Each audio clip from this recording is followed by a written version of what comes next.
Greetings to all.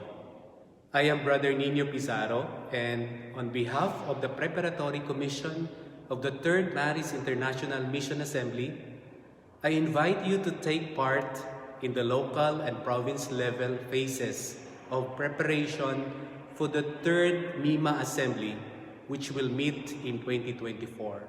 The theme for our 3rd Marist International Mission Assembly is We Are a Global Family.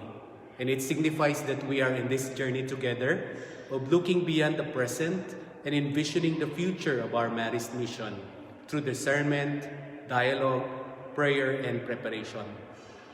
Your participation ensures of having reflections and suggestions that are grounded in the mission experience of each Marist of Champaña in different regions, provinces, and districts throughout the world.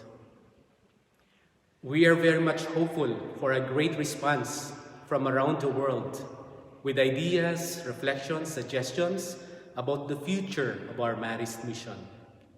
Also, we are very much thankful to all of you for taking the time to share your thoughts, feelings, and prayers.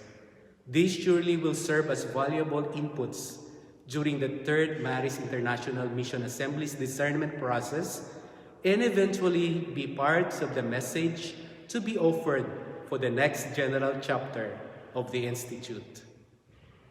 Thank you, and God bless you all.